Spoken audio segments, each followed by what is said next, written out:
भारत माता की, भारत माता की,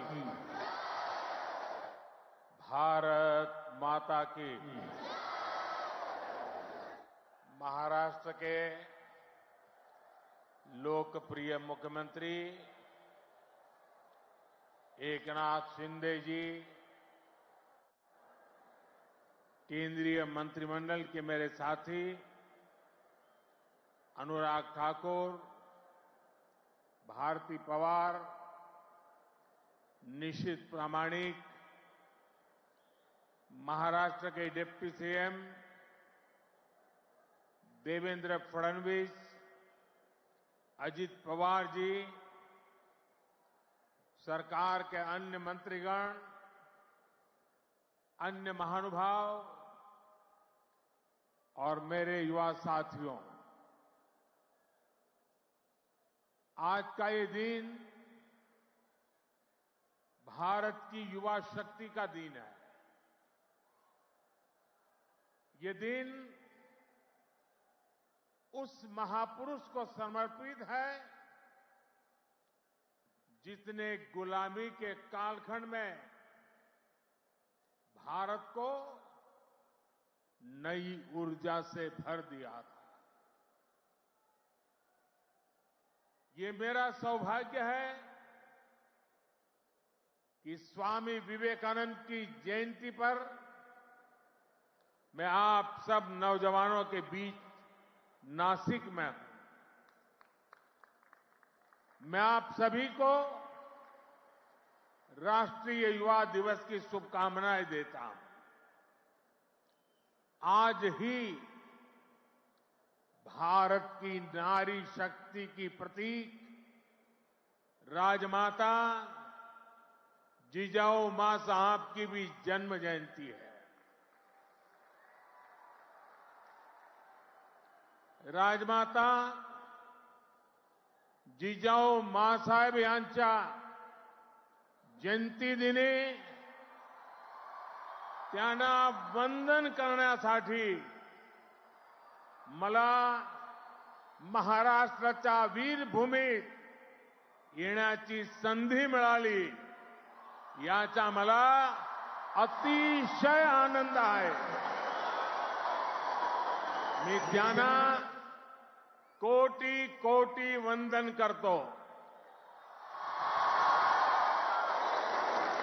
साथियों, ये केवल एक संयोग नहीं है कि भारत की अनेक महान विभूतियों का संबंध महाराष्ट्र की धरती से रहा है। ये इस पुण्य भूमि का, इस वीर भूमि का और इस तपोभूमि का प्रभाव है।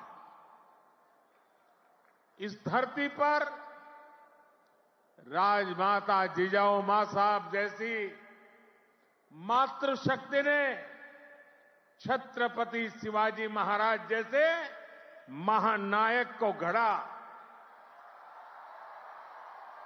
इसी धरती ने देवी अहल्याबाई होलकर, रमाबाई अंबेडकर जैसी महान नारियां हमें दी।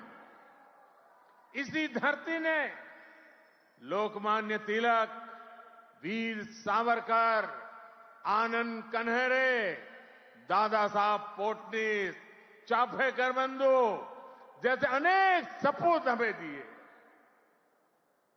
नासिक पंचवटी की इस भूमि में प्रभु श्री राम ने काफी समय बिताया था। मैं आज इस भूमि को भी नमन करता हूं, श्रद्धापूर्वक प्रणाम करता हूं। मैंने आह्वान किया था कि जनवरी तक हम सभी 22 जनवरी तक हम सभी देश के तीर्थ स्थानों की, मंदिरों की साफ सफाई करें, स्वच्छता का अभियान चलाएं। आज मुझे कालाराम मंदिर में दर्शन करने का, मंदिर परिसर में सफाई करने का सौभाग्य मिला है। मैं देशवासियों से फिर अपना आग्रह दोहराऊंगा कि राम मंदिर में प्राण प्रतिष्ठा के पावन अवसर के निमित्त देश के सभी मंदिरों में, सभी तीर्थ क्षेत्रों में स्वच्छता अभियान चलाएं, अपना श्रमदान करें।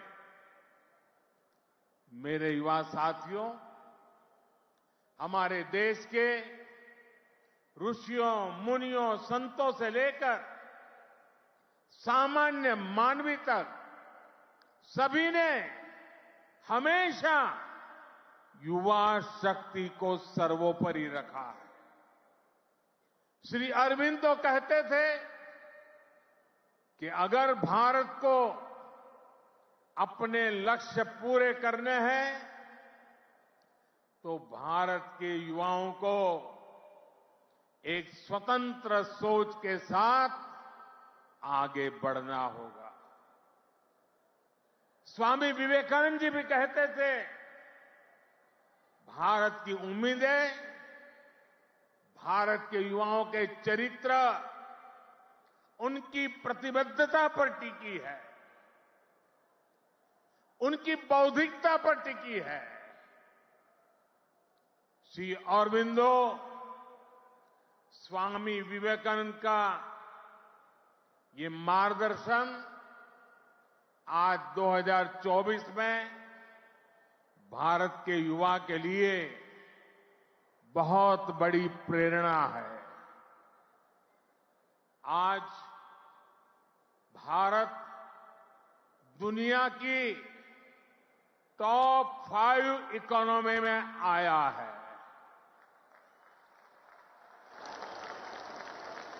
तो इसके पीछे भारत के युवाओं की ताकत है। आज भारत दुनिया के टॉप 3 स्टार्टअप इकोसिस्टम में आया है, तो इसके पीछे भारत के युवाओं की ताकत है। आज भारत एक से बढ़कर एक इनोवेशन कर रहा है। आज भारत रिकॉर्ड पेटेंट फाइल कर रहा है। आज भारत दुनिया का बड़ा मैन्युफैक्चरिंग हब बन रहा है। तो इसका आधार भारत के युवा है, भारत के युवाओं का सामर्थ्य है। साथियों, समय हर किसी को अपने जीवन काल में एक सुनहरा मौका जरूर देता है। भारत के युवाओं के लिए समय का वो सुनहरा मौका अभी है। अमृत काल का ये कालखंड है। आज आपके पास मौका है इतिहास बनाने का, इतिहास में अपना नाम दर्ज कराने का। आप याद करिए, आज भी हम सर एम विश्वेश्वरैया की याद में इंजीनियर्स डे मनाते हैं। उन्होंने 19वीं और 12वीं शताब्दी में अपना जो इंजीनियरिंग कौशल दिखाया, उसका आज भी मुकाबला मुश्किल है।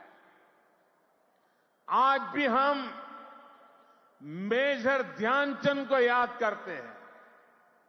उन्होंने हॉकी की स्टिक से जो जादू दिखाया, वो आज तक लोग भूल नहीं पाए। आज भी हम भगत सिंह, चंद्रशेखर आजाद, बटुकेश्वर दत्त जैसे अनगिनत क्रांतिकारियों को याद करते हैं। उन्होंने अपने पराक्रम से अंग्रेजों को पस्त करके रख दिया था। आज हम महाराष्ट्र की वीर भूमि पर हैं। आज भी हम सभी महात्मा फुले, सावित्रीबाई फुले को इसलिए याद कर रहे हैं क्योंकि उन्होंने शिक्षा को सामाजिक सशक्तिकरण का एक माध्यम बनाया। आजादी के पहले के कालखंड में ऐसे सभी महान व्यक्तित्वों ने देश के लिए काम किया। वो जिए तो देश के लिए, वो जूझे तो देश के लिए, उन्होंने सपने संजोए तो देश के लिए, उन्होंने संकल्प किए तो देश के लिए, और उन्होंने देश को नई दिशा दिखाई। अब अमृत काल के इस कालखंड में आज वो दायित्व आप सभी मेरे युवा साथियों के कंधों पर है। अब आपको अमृत काल में भारत को एक नई ऊंचाई पर ले जाना। आप ऐसा काम करिए कि अगली शताब्दी में उस वक्त की पीढ़ी आपको याद करे, आपके पराक्रम को याद करे। आप अपने नाम को भारत और पूरी दुनिया में, दुनिया के इतिहास में स्वर्ण अक्षरों में लिख सकते हैं। इसलिए मैं आपको 21वीं सदी के भारत की सबसे सौभाग्यशाली पीढ़ी मानता हूं। मैं जानता हूं आप ये कर सकते हैं। भारत के युवा ये लक्ष्य हासिल कर सकते हैं। मेरा सबसे ज्यादा भरोसा आप सभी पर है, भारत के युवाओं पर है। मैं मेरा युवा भारत संगठन से जिस तेजी के साथ देश के कोने कोने में युवा जुड़ रहे हैं, उससे भी बहुत उत्साहित हूं। मेरा युवा भारत, माय भारत संगठन की स्थापना के बाद ये पहला युवा दिवस है। अभी संगठन को बने 75 दिन भी पूरे नहीं हुए हैं और 1 करोड़ 10 लाख के आसपास युवा इसमें अपना नाम रजिस्टर करा चुके हैं। मुझे विश्वास है आपका सामर्थ्य, आपका सेवा भाव देश को, समाज को नई ऊंचाई पर ले जाएगा। आपका प्रयास, आपका परिश्रम युवा भारत की शक्ति का पूरी दुनिया में परचम लहराएगा। मैं माय भारत संगठन में रजिस्टर कराने वाले सभी युवाओं का आज विशेष अभिनंदन करता हूं। और मैं देख रहा हूं माय भारत में रजिस्ट्रेशन में हमारे युवा और हमारी युवतियां दोनों के बीच में कंपटीशन चलती है, कौन ज्यादा रजिस्ट्री करवाए। कभी युवक आगे निकल जाते हैं, कभी युवतियां आगे निकल जाती हैं। बड़ी जोरों की स्पर्धा चल रही है। साथियों, हमारी सरकार को अब 10 साल हो रहे हैं। इन 10 वर्षों में हमने पूरा प्रयास किया है कि युवाओं को खुला आसमान दे, युवाओं के सामने आने वाली हर रुकावट को दूर करे।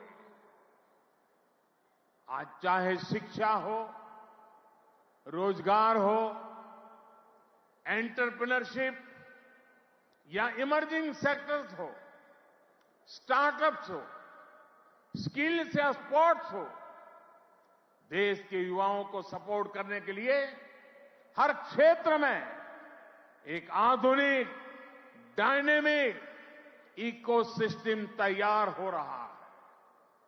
आपको 21वीं सदी की आधुनिक शिक्षा देने के लिए नई राष्ट्रीय शिक्षा नीति लागू की गई है।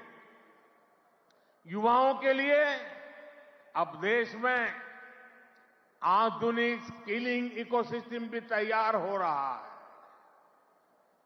हाथ के हुनर से कमाल करने वाले नौजवानों की मदद के लिए पीएम विश्वकर्मा योजना शुरू की गई है।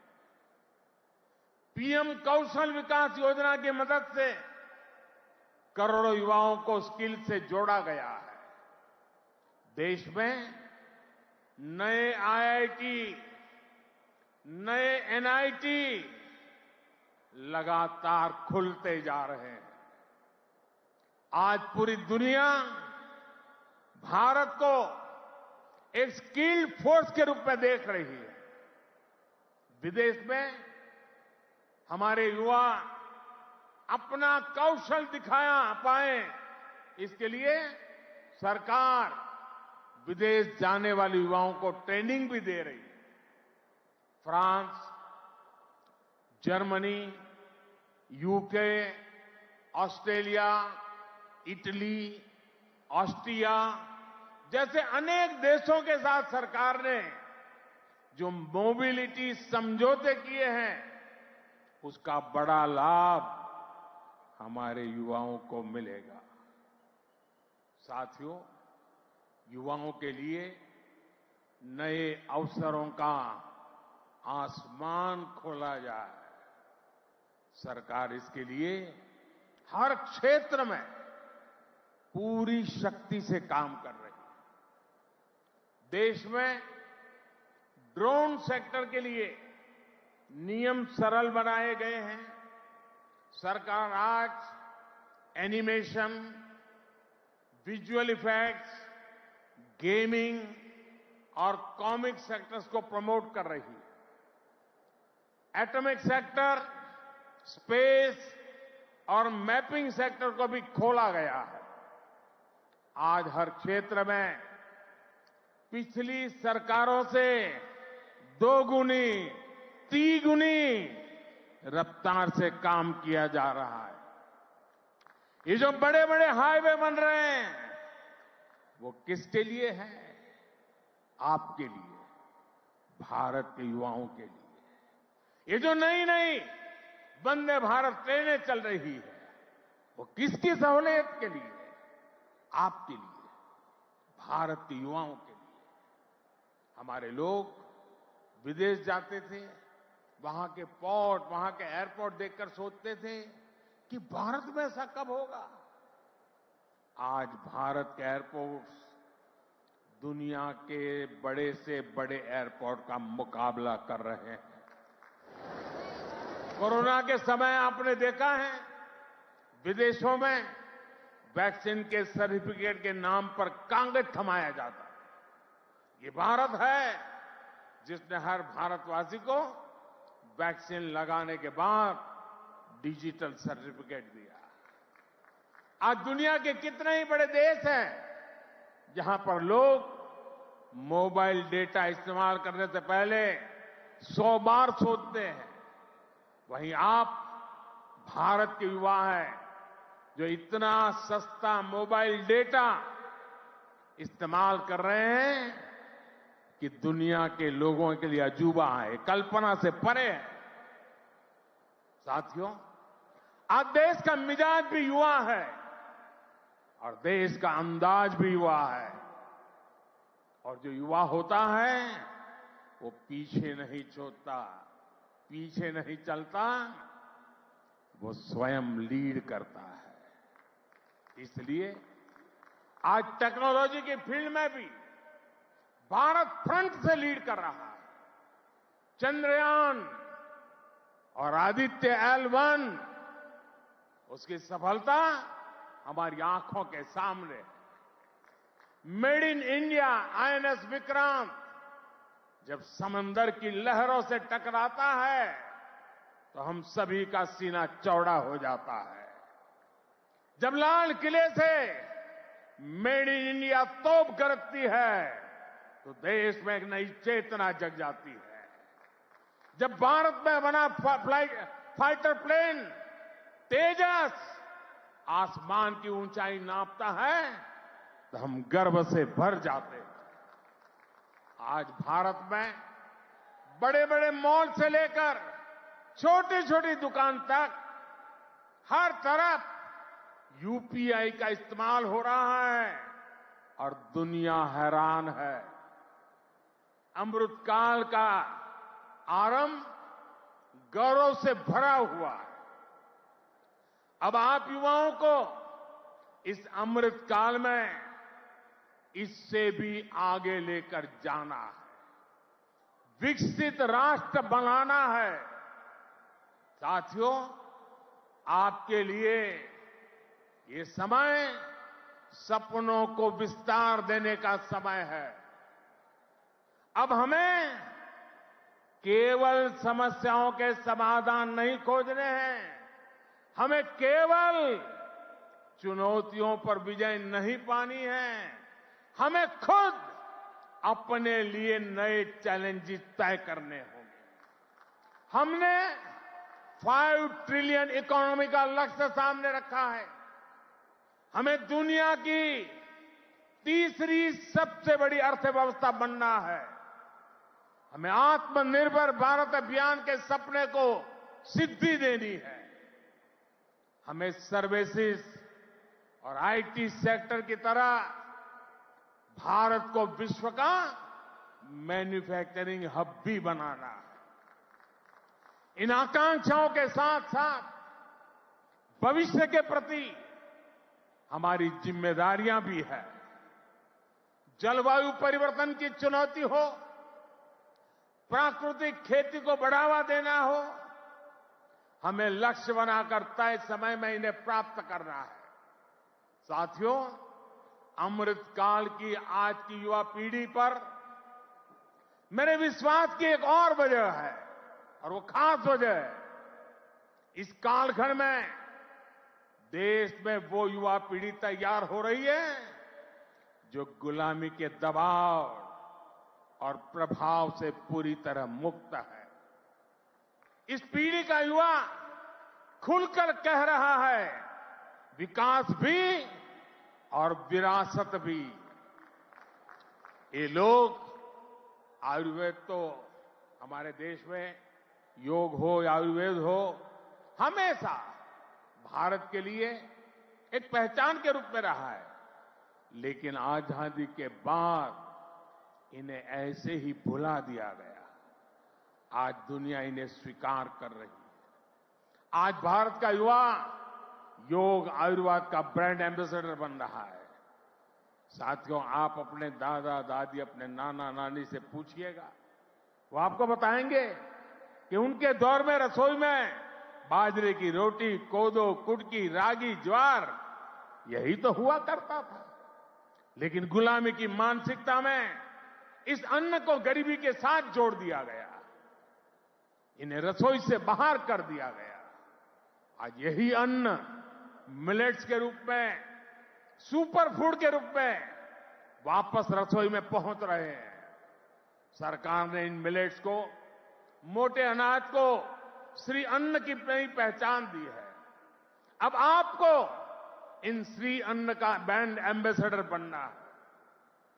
श्री अन्न से आपकी सेहत भी सुधरेगी और देश के छोटे किसानों का भी भला होगा।